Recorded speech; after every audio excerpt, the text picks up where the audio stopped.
ఆంధ్రప్రదేశ్ రాజకీయ క్షేత్రంలో ప్రస్తుతం ఒక సంచలన ప్రసంగం మారుమోగుతుంది.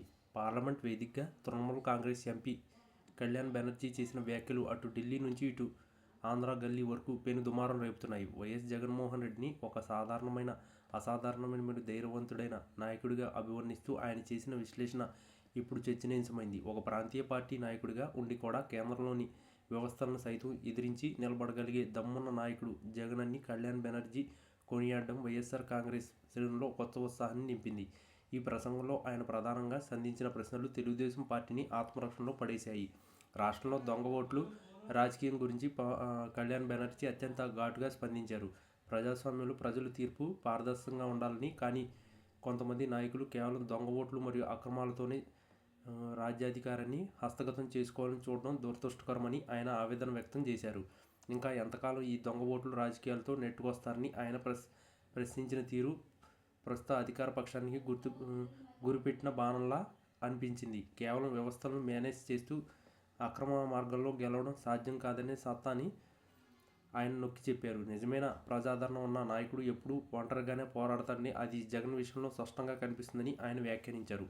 చంద్రబాబు నాయుడు మరియు బీజేపీ పొత్తు వెనుక ఉన్న అసలు రహస్యాన్ని కూడా కళ్యాణ్ బెనర్జీ బయటపెట్టారు. గతంలో బీజేపీని తీవ్రంగా విమర్శించిన చంద్రబాబు ఇప్పుడు ఎందుకు అదే పార్టీతో చేతులు కలిపారని ఆయన నిలదీశారు. స్వయం శక్తితో గెలిచే ధైర్యం లేకే చంద్రబాబు ఇలాంటి అవకాశవాద రాజకీయాలను తెరలేపారని ఆయన విశ్లేషించారు.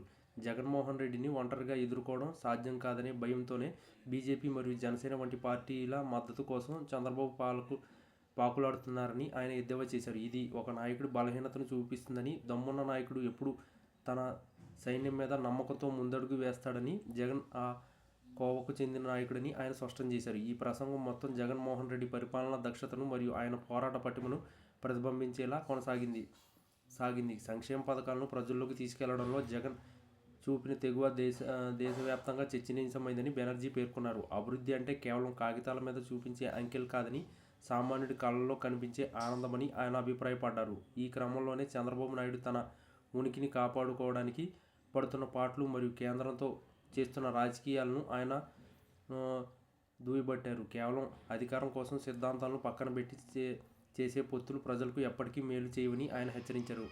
మొత్తానికి కళ్యాణ్ బెనర్జీ చేసిన ఈ స్పీచ్ ఆంధ్రప్రదేశ్ రాజకీయాల్లో కొత్త సమీకరణాలు దారితీసేలా ఉంది. దొంగ ఓట్ల భాగోతం బయటపడుతుందనే భయంతోనే చంద్రబాబు బీజేపీతో జతకట్టారని ఆయన చేసిన ఆరోపణలు ఇప్పుడు సోషల్ మీడియాలో వైరల్ అవుతున్నాయి. జగన్ వంటి మొండి ధైర్యం ఉన్న నాయకుడిని ఢీకొట్టాలంటే 3 పార్టీలు కలవాల్సి రావడం జగన్ నైతిక విజయమని ఆయన చెప్పిన మాటలు రాజకీయ విశ్లేషకులను సైతం ఆలోచింపజేస్తున్నాయి. రానున్న రోజుల్లో ఈ ప్రభావం ఓటర్ల మీద ఎలా ఉంటాయో చూడాలి.